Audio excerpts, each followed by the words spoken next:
अफगानिस्तान में रूस की एंट्री तय मानी जा रही है। अमेरिका के बाहर निकलने के बाद अब रूस अफगानिस्तान में बड़ा गेम खेलने की तैयारी में है। रूस भले ही तालिबान के समर्थन में बयानबाजी कर रहा हो, लेकिन उसे पता है कि इस वक्त तालिबान और अमेरिका के बीच में कई खुफिया डील साइन हुई है। इसी कारण रूस तालिबान पर 100% भरोसा नहीं करता और अब रूस चाहता है कि अफगानिस्तान के नई सरकार में नॉर्दर्न अलायंस का बड़ा रोल हो। लेकिन आपको तो पता ही है, नॉर्दर्न अलायंस में पंजशीर के शेरो रहते हैं, जिसमें सबसे प्रमुख है अमीरुल्लाह सालेह और अहमद मसूद। इन दोनों ने दोस्तों तालिबान के नाक में दम कर दिया है और इसी का फायदा अब रूस उठाना चाह रहा है। रूस चाहता है कि अफगानिस्तान में किसी भी एक का वर्चस्व न रह पाए। इसी कारण रूस नॉर्दर्न अलायंस को मजबूत करने में पूरी ताकत झोंक रहा है। रूस चाहता है कि अफगानिस्तान में केवल तालिबान का सरकार न बन पाए, बल्कि वहाँ पर मिलीजुली सरकार का होना रूस के लिए फायदेमंद साबित हो सकता है। अब आप पूछेंगे कि आखिर रूस ऐसा क्यों चाहता है? तो दोस्तों मैं आपको बता दूं कि रूस जब सोवियत संघ था उस वक्त उसने अफगानिस्तान में जबरदस्त तबाही मचाई थी। उसके काफी पैसे नष्ट हो गए थे, उसके हथियार को तालिबानियों ने लूट लिया था और काफी सैनिक भी मारे गए थे। तो इस प्रकार से रूस का अफगानिस्तान में बड़ा नुकसान हुआ था और आज रूस को पता है कि अफगानिस्तान के अंदर 10 लाख करोड़ से भी ज्यादा की संपत्ति छिपी हुई है। मतलब कि रूस अपना वर्चस्व अफगानिस्तान पर रखना चाहता है। रूस ये कभी नहीं चाहेगा कि अफगानिस्तान पूरी तरीके से तालिबान और अमेरिका के कब्जे में चले जाए। और ऐसा कई बड़े खुफिया जानकारी सामने आ रही है कि जो बाइडेन और तालिबान के बीच में कई काले डील की साइन हुई है और इस वक्त पंजशीर के शेर घायल नजर आ रहे हैं। और दोस्तों जब शेर घायल होता है तो जंगल में क्या होता है आप सभी अच्छे से जानते हैं। पंजशीर के शेर तालिबानियों पर मौत बनकर टूट रहे हैं। जानकार बताते हैं कि उन्हें ताजिकिस्तान और ईरान से भी भारी समर्थन मिल रहा है। इतना ही नहीं, यूरोप के देश भी बेहद खुफिया तरीके से पंजशीर के मदद में कूद पड़े हैं और अब भारत का प्यारा दोस्त रूस भी पंजशीर के समर्थन में चुपके हथियार सप्लाई करने शुरू कर दिए हैं। जी हाँ दोस्तों, अब आप समझ गए होंगे कि रूस क्यों तालिबानियों से मीठी मीठी बातें कर रहा है और पर्दे के पीछे उनके खिलाफ पंजशीर की सेना को भी खड़ा कर रहा है। रूस को यह बात पता है कि अफगानिस्तान में तालिबान के वर्चस्व रखने वाला है। रूस इस वक्त तालिबान से दुश्मनी डायरेक्ट मोलना नहीं चाहता। रूस चाहता है कि धीरे धीरे नॉर्दर्न अलायंस का समर्थन किया जाए और फिर उन्हें तालिबानियों के खिलाफ एक मजबूत तौर पर खड़ा भी किया जाए। रूसी राजनयिकों ने काबुल में तालिबान को सामान्य लोग बताया और कहा कि अफगानिस्तान की राजधानी अब पहले से अधिक सुरक्षित हो गई है। रूस के राष्ट्रपति व्लादिमीर पुतिन ने शुक्रवार को कहा कि अफगानिस्तान पर तालिबान का कब्जा एक हकीकत है और रूस को इसके साथ ही चलना है।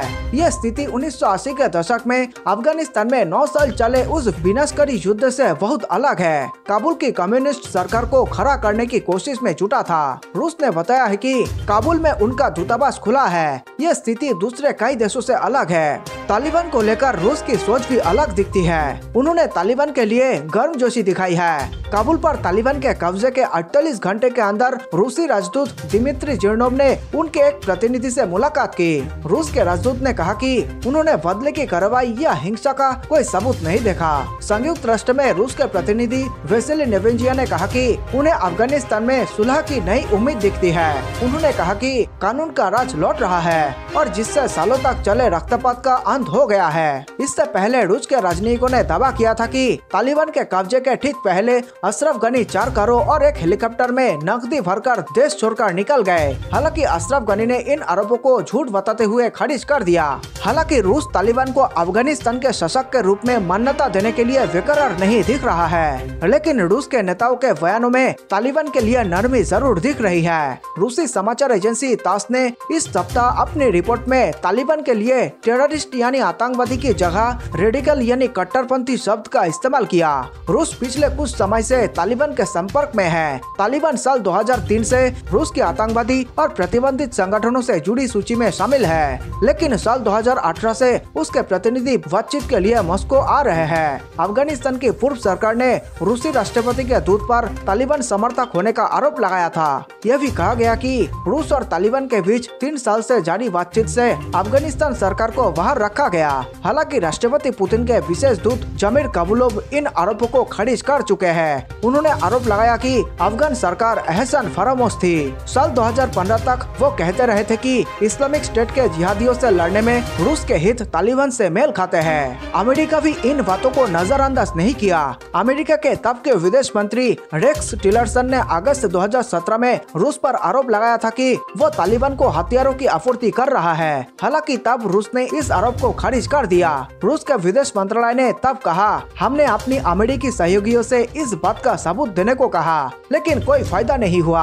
हम तालिबान को कोई समर्थन नहीं देते हैं। जमीर काबुलोव ने इस साल फरवरी में तालिबान की तारीफ की और अफगान सरकार नाराज हो गई। उन्होंने कहा था कि तालिबान ने अपनी ओर से दोहा समझौता का सही तरह से पालन किया है, जबकि अफगानिस्तान सरकार ने इसे तोड़ने का काम किया है। तालिबान के साथ घनिष्ठ संबंधों के बावजूद रूस किसी तरह बेताबी नहीं दिखा रहा है। वो अभी व्यवहारिक बना हुआ है और पूरे घटनाक्रम पर अपनी निगाहें जमाए है। उसने अभी तक तालिबान को आतंकवादी संगठनों की सूची से नहीं हटाया है। राष्ट्रपति पुतिन ने कहा है कि उन्हें उम्मीद है कि तालिबान व्यवस्था बहाल करने के अपने वादों को पूरा करेगा। उन्होंने कहा, यह जरूरी है कि आतंकवादियों को पड़ोसी देशों में दाखिल होने की इजाजत न दी जाए। रूस की नीति जिन बातों से तय होती दिखती है वो है क्षेत्र में स्थिरता कायम करने का इरादा और अफगानिस्तान में उसका दर्दनाक इतिहास। रूस चाहता है कि मध्य एशिया में उसके जो सहयोगी देश है उनकी सीमाएं सुरक्षित हो और आतंकवाद और ड्रग्स की तस्करी पर रोक लगे। अमेरिका ने जब 9/11 के हमलों के बाद तालिबान को निशाना बनाया और सोवियत संघ का हिस्सा रहे देशों में अपने ठिकाने बनाए, तब शुरुआत में रूस ने इसका स्वागत किया। हालांकि जल्द ही रिश्तों में तनाव दिखने लगा। इस महीने की शुरुआत में रूस ने उज्बेकिस्तान और ताजिकिस्तान में सैन्य अभ्यास किया था। इसका उद्देश्य मध्य एशिया में सहयोगी देशों को भरोसा दिलाना था। तालिबान ने पिछले महीने भरोसा दिया था कि उसके अफगानिस्तान में मजबूत होने से रूस के क्षेत्रीय सहयोगियों को कोई खतरा नहीं होगा और वे आईएस से लड़ना जारी रखेंगे। रूस ने जोर देकर कहा है कि उसके अफगानिस्तान में सेना भेजने में कोई दिलचस्पी नहीं है और इसे समझना बहुत कठिन नहीं है। रूस ने 1980 के दशक में अफगानिस्तान में एक लड़ाई लड़ी थी। हालांकि कई लोग मानते हैं कि वो एक बेकार की लड़ाई थी। असल में अफगानिस्तान सरकार के समर्थन में रूस ने साल 1989 में वहां प्रवेश किया। उसका यह अभियान 9 साल तक चला और इसमें 15,000 रूसियों की जान चली गई। इसने यूएसएसआर को अंतर्राष्ट्रीय स्तर पर अछूत बना दिया। इससे चलते कई देशों ने 1980 के मॉस्को ओलंपिक का बहिष्कार तक कर दिया। सोवियत संघ की अर्थव्यवस्था पर यह लड़ाई बड़ी बोझ बन गई। सोवियत संघ ने ववराक करमल के नेतृत्व में काबुल में एक सरकार बनाई थी। अमेरिका, पाकिस्तान, चीन, ईरान और सऊदी अरब ने मुजाहिदीनों को धन और हथियारों की आपूर्ति की थी। इन लोगों ने ही सोवियत सैनिकों और उनके अफगान सहयोगियों से लड़ाई लड़ी। मारे गए लोगों में से सोवियत सेना के कई युवा सिपाही थे। इस युद्ध ने रूसी जनता के मन में यह बात बिठा दी कि सोवियत अधिकारियों ने अपने लोगों की कितनी कम परवाह की। माना जाता है कि इस युद्ध ने भी सोवियत संघ को खत्म करने में अपनी भूमिका निभाई। देशवासियों, वीडियो अंत तक देखने के लिए आप सबका बहुत बहुत धन्यवाद। मेरे देश प्रेमियों, नीचे कमेंट में जय हिंद लिखकर आप हमारे वीडियो को 5 स्टार दे सकते हैं, ताकि हम आपके लिए ऐसे ही देशभक्ति वीडियो लाया करें। जल्द मिलते हैं एक और जानकारी पूर्ण वीडियो के साथ। नमस्कार, धन्यवाद।